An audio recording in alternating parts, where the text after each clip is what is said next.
C'est bon. Mesdames et messieurs, bonsoir. Merci de rester fidèles au programme de SSP TV.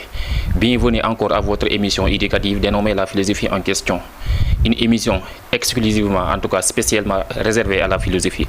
Alors pour aujourd'hui, nous allons tenter de parler de l'État. Alors qu'est-ce que l'État?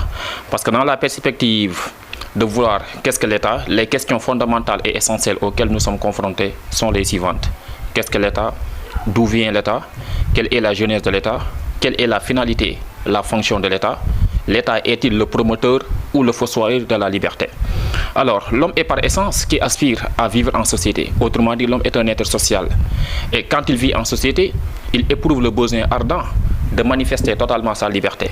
C'est-à-dire, l'homme est un être social qui veut vivre pleinement, qui veut vivre de façon autonome, à choisir de façon autonome, sans se laisser contraindre par des lois ou par des contraintes. Mais paradoxalement, l'homme est aussi un être qui éprouve, en tout cas qui est soumis à de multiples contraintes qui semblent enfreindre, qui semblent contraindre sa liberté. Et qui dit société, dit loi. Qui dit société, dit normes. Ces lois et ces normes ont été légiférées, ont été mises en place, ont été fixées par l'État. C'est la raison pour laquelle, d'ailleurs, dans cette émission, nous allons essayer de voir maintenant ce qui caractérise l'État et quelle est la finalité de l'État. Autrement dit, est-ce que l'État est-il le fossoyeur ou bien le perturbateur de la liberté, si je peux m'exprimer ainsi. Alors, à la question de savoir qu'est-ce que l'État, beaucoup de philosophes ont tenté d'apporter des réponses. Maintenant, pour définir l'État, il me sera fondamentalement nécessaire de remonter à son étymologie latine. Parce que d'un point de vue étymologique, le mot État vient du latin status, qui désigne la manière d'être d'une personne, d'une chose à un moment donné. Politiquement, l'État désigne l'autorité souveraine qui détient et exerce le pouvoir politique sur une société, c'est-à-dire sur un territoire donné. De ce point de vue, on comprend que l'État semble être le garant de la liberté.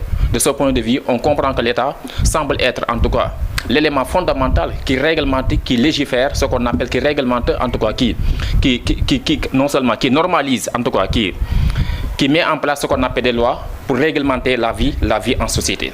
Mais paradoxalement, la perception de l'État ou bien la vision de l'État a été appréhendée de manière diverse. Si pour certains philosophes en tout cas, l'État il est le garant de la liberté. D'autres philosophes par contre estiment que l'État est une barrière, un obstacle, si vous voulez, un écueil à la réalisation de la liberté de l'homme. Mais dans tous les cas de figure, il faut comprendre qu'une vie sociale n'est possible que si et seulement si l'État soit présent.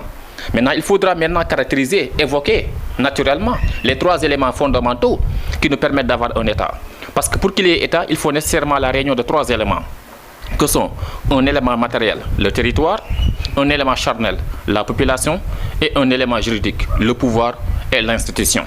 Une fois que ces trois éléments sont réunis, une fois que ces trois éléments sont au rendez-vous, on peut parler de l'État. Maintenant, toute la question est de savoir, est-ce que l'État n'est-il pas un obstacle à la réalisation de la liberté, ou bien l'État n'est-il pas ce qui est synonyme de liberté? Dans tous les cas de figure, un philosophe comme Emmanuel Kant nous fait comprendre que l'homme est un animal qui a besoin d'un maître. L'animal, c'est sans doute, si Emmanuel Kant nous fait comprendre que l'homme est un animal qui a besoin d'un maître, cela laisse entendre que la vie sociale, elle a besoin d'être réglementée, la vie sociale, elle a besoin d'être normée, la vie sociale a besoin d'être régentée. Et l'élément fondamental qui nous permet de réglementer la vie sociale, c'est sans doute l'État. De ce point de vue, on comprend que l'État a pour mission, l'État a pour devoir, l'État a pour finalité de réglementer, non seulement de réglementer, mais aussi de trancher, mais aussi de jouer le rôle d'arbitre pour éviter ce qu'on appelle la violence naturelle, pour éviter ce qu'on appelle les conflits, les tensions sociales. Dès lors, on comprend que l'État joue un rôle important dans la vie en société. Pourquoi? Parce que sa présence, elle est inévitable, sa présence est incontournable. De ce point de vue, des philosophes comme Hegel et Spinoza pensent que l'État est considéré comme synonyme de liberté. L'État est considéré comme un élément fondamental qui nous garantisse notre liberté. Aux yeux de Hegel, l'État est considéré comme un élément fondamental dans la mesure où l'État est considéré comme un élément fondamental car l'État permet à l'individu d'être libre. L'État nous permet, non seulement elle nous garantit notre liberté, mais aussi et surtout notre sécurité dépend de l'État. C'est la raison pour laquelle d'ailleurs Hegel va même jusqu'à donner un caractère spirituel à l'État. Selon Hegel, tout ce que l'homme a, tout ce que l'homme est, il le doit à l'État. En d'autres termes, dans la perspective de Hegel, le bonheur de l'homme, la liberté de l'homme réside dans l'État. Spinoza s'inscrit dans la même perspective quand il pense que l'État est considéré comme le synonyme de la liberté. Aux yeux de Spinoza, l'homme libre est celui qui se conforme, en tout cas aux lois légiférées par l'État. Donc Spinoza pense que la liberté humaine n'est possible si et seulement si l'homme se conforme aux lois qui ont été légiférées, aux lois qui ont été fixées par l'État. Dans cette perspective, on pourrait dire que l'État est considéré comme le grand de la liberté. Cependant, d'autres philosophes pensent que l'État est une menace, l'État est une barrière à la réalisation de la liberté humaine. Ce point de vue a été théorisé, ce point de vue a été développé en tout cas par les anarchistes et les marxistes. Selon les anarchistes, l'État est une entrave à la liberté de l'homme. Selon les anarchistes, l'État menace la liberté des individus. Selon les anarchistes, l'État incarne ce qu'on appelle le mal absolu.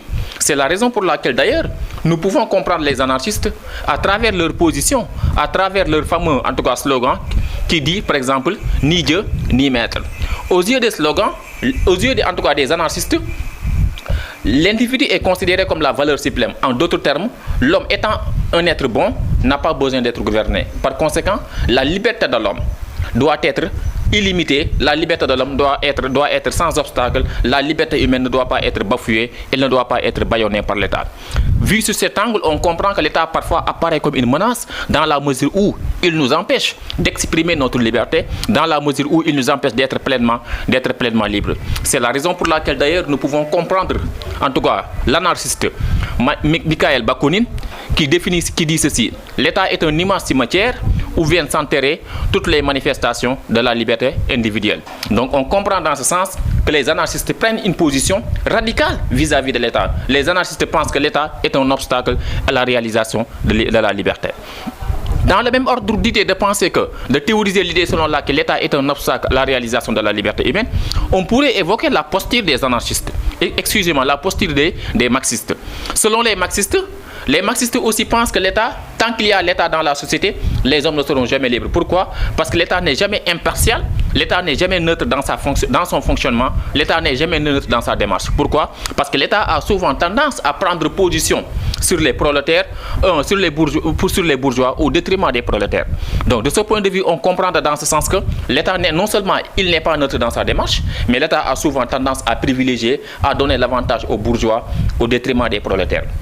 Analysé sous cet angle, on comprend que l'État parfois apparaît comme un obstacle, l'État apparaît comme une privation ponctuelle de la liberté. C'est la raison pour laquelle d'ailleurs on comprend que la fonction de l'État, certes, elle a été appréciée de manière diverse, mais il faudra prendre une position intermédiaire pour parler comme en tout cas Paul Valéry, qui disait que si l'État est fort, il nous écrase, s'il est faible, nous périssons. Donc de ce point de vue, on comprend que certes, l'État apparaît parfois comme un instrument qui nous empêche d'être libres à travers ses appareils répressifs, à savoir la police, la gendarmerie et l'armée, et ses appareils idéologiques, à savoir ce qu'on appelle la mosquée, l'église, les temples et les syndicats. Donc on comprend dans ce sens, dans tous les cas de figure, on comprend que la fonction assignée à l'État a souvent été appréciée de manière divergente. La fonction assignée à l'État a souvent été appréciée de manière diverse. Mais dans tous les cas de figure, il faudra comprendre qu'une société n'est pas possible sans la présence de l'État. Pourquoi? Parce que l'homme est par essence un être violent et truculent. Laissé à lui seul, il est capable de semer ce qu'on appelle le désordre au sein de la société. Maintenant, pour empêcher à l'homme de semer le désordre, la zizanie, la violence au sein de la société, il appartient aux hommes de sortir de cet état de barbarie et confier leur liberté, confier leur droit à une autorité souveraine communément appelée l'État. C'est la raison pour laquelle d'ailleurs nous pouvons comprendre également la posture des philosophes, en tout cas du contrat social, à savoir Jean-Jacques Rousseau et Thomas Hobbes. Aux yeux de Jean-Jacques Rousseau et Thomas Hobbes, avant l'état social, les hommes ont vécu à l'état de nature. Or, l'état de nature est caractérisé par une violence perpétuelle. L'état de nature est caractérisé par la violence permanente.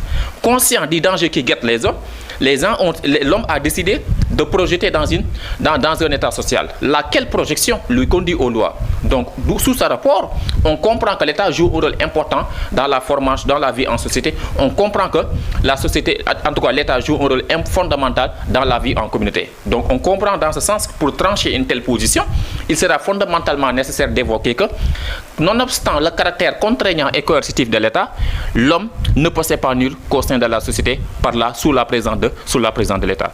Je pense que la vidéo vous a beaucoup plu. Je vous donne rendez-vous pour un autre numéro. C'est dans votre émission La philosophie en question. Merci beaucoup.